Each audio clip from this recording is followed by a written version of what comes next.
We now return to Walk with the Wolves. It's our summer sequel with Wendell Lee, Walk with the Wolves, bringing back the senior CSU-Pueblo basketball player for another re-examination of his story, because it was so compelling when we chatted with you in March that we thought, what if we gave Wendell a camera, sent him back to South Central LA, and brought us inside your world, your upbringing. What was your goal when going back to South LA and trying to showcase your upbringing, your family?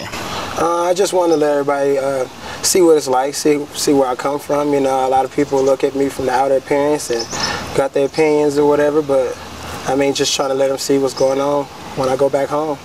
Let's give a live look at LA through the eyes of Wendell. We'll start with Mary Lee and her observations on growing up with this man running through the household, dunking on mini hoops. You had a 5-foot hoop in the backyard. What were you doing? Dunks on. I had some dunks in the driveway. Had a court that they had got for me for Christmas, and I lived on it for a while. All right, well, let's see through the eyes of Mary Lee exactly what life was like back in South Central. Always been my concern. What? That when kids are little, you watch them, you can kind of control where they go, what they do. But as they get older, and I know we lived in a neighborhood where there's gangs and get away from you, because they live right down the street from us. You know, but since y'all grew up on that block, we never really had no serious problem with them, because y'all grew up right where the gang people were. And so when you grow up on that block, they have respect for you, and it's not a lot of tripping with that. But I was always worried about, especially the boys, getting in some kind of gang. Thank the Lord he's safe to get out of here. You know, because the environment is a tough environment.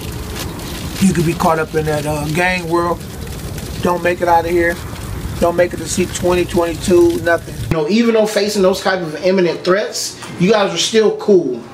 You know what I mean? It's not like, and you're not content with it, like, oh, that's just what happened in the hood, but you know, you guys were cool and understood, like, hey, this is where we're at. To where other people would be kind of like hysterical. He has to do the right thing and stay on the right path and hang with the right people. Because you get under the wrong umbrella, you can fall back in that trap.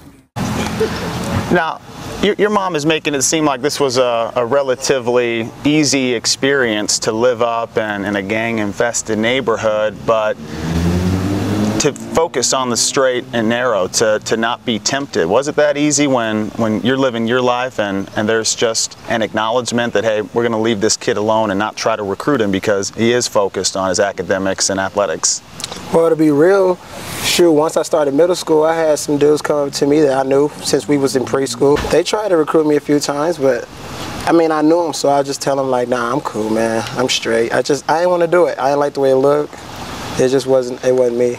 And you're also looking at a neighborhood, an area that you want change, but more than anything, you know, as Gandhi said, you have to be the change you wish in the world. You're living it by example. You can't change a neighborhood overnight, but you can conduct business in the right way for yourself and your family. Oh yeah, definitely. I mean, I think my mom did a pretty good job, and everybody in the household just, nobody really looked at it. I mean, my oldest brother, London, he probably could have spearheaded everybody and took us in a different direction, but he did really good focusing on the art field with music and musicals and just a lot of dramas like shows and stuff like that. So he did real good, and after that we just followed his footsteps. We are just getting started with part 2 of the Wendell Lee story. Stick around, we'll be right back on Altitude after this break on Walk with the Wolves. We will return to Walk with the Wolves after this quick commercial break. We now return to Walk with the Wolves. That liquor store right there, man, that's where my dad got shot at, right there. Got shot in the leg. You've seen me on the streets, you've seen me operating in front of liquor stores, and they'll try to save me. They're coming, Dad, come, they be about 8 years old, Dad, come, boy, it's not the right time. No. I'm in another page right now. Such a casual moment during your drive south of Crenshaw when you said, oh, hey, that's the liquor store my dad got shot at. You come to terms with a lot of day-to-day business in LA.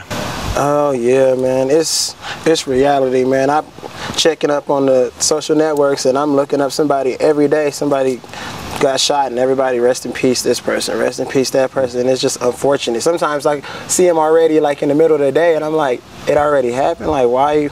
I mean, I'm not saying it's supposed to happen at night, but at least it could have happened at night or something like that. It's 2 o'clock in the afternoon at a gas station, or with no legit reason why, but it's just what it is. Now that you've been at college for 4+ years and you get to visit South LA every Christmas, get to look around the neighborhood, how many men and women outside of athletes that have scholarships are going to college in your neighborhood? Man, honestly, I think it would probably be only girls going, because, you know, they're not looking to make a success with rapping or with playing sports like that. They probably use that as an avenue, but us as male figures, we see that as like spearheading our future, like that. But why is there this belief that the only way you can get out is through sports and music?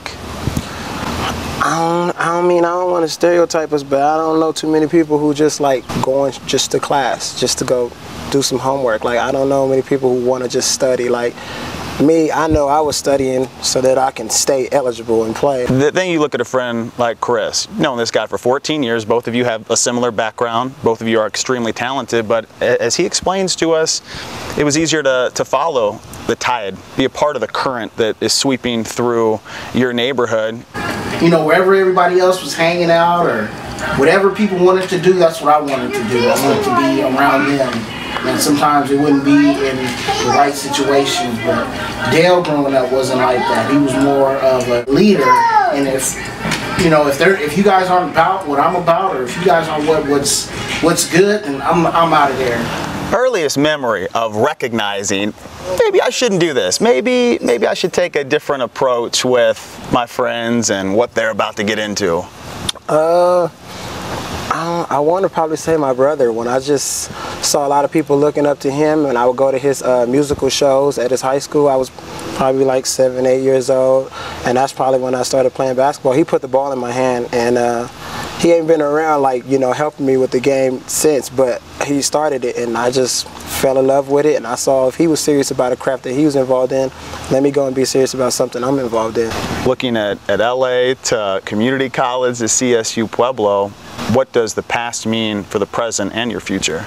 Man, I had a crazy road, man, just trying to lace my shoes up and get ready for the ride, you know what I mean? And I don't know, I find I'm going to be playing professional basketball. I don't know where it's going to happen for me, but I'm going to appreciate it, because I done been through so much by myself, with my family, and why I'm going to stop now? This last clip, it's such a thoughtful, introspective moment. It's you, late night LA, sitting back, got the slow jams on, thinking out loud, thinking out loud. Those thoughts that we're going to be gaining access to, is that a little hard to share with the world, to let everybody know what you want to do and put all your hopes and fears out there? Nah, I started getting comfortable with myself when I met Stephen Pickens, which, you know, I call him like a brother now. I've been knowing him since I was about 7 or 8 years old, and then kind of took me under his wing. You know, my brother started me with the ball, and then Steve kind of pushed me with it, and he just been kind of helping me with confidence and just being true to yourself, just whatever it is. If that's you, that's you. If they don't like it, they don't like it. I mean, you are who you are. Well, we'll call it a wrap after this final clip, but it's been a pleasure to sit down with you over the past few months and really showcase your world. I hope everyone has an understanding of what it takes to go from certain places to the big time and then to reach your dreams. We'll end it with this. Wendell, late night thoughts with one of the more intriguing personalities we have featured on Walk with the Wolves. It's going to happen for me. It don't matter when I doubt. It don't matter, you know, because I know my confidence outweighs my doubt. This ain't it for me.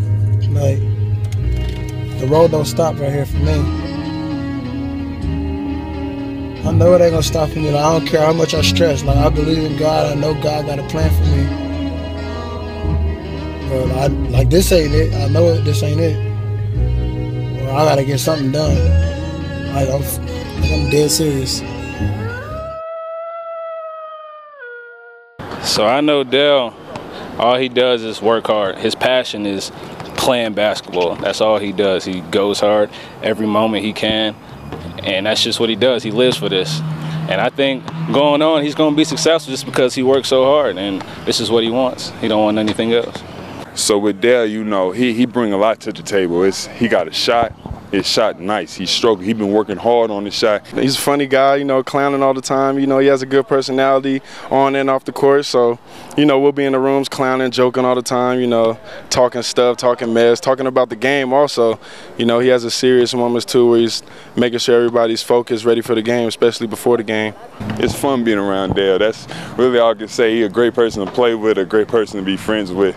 He's just so funny. He's outgoing. He don't care. He just cracks jokes, always making people laugh. That's just what he does. That's his personality, and we love it.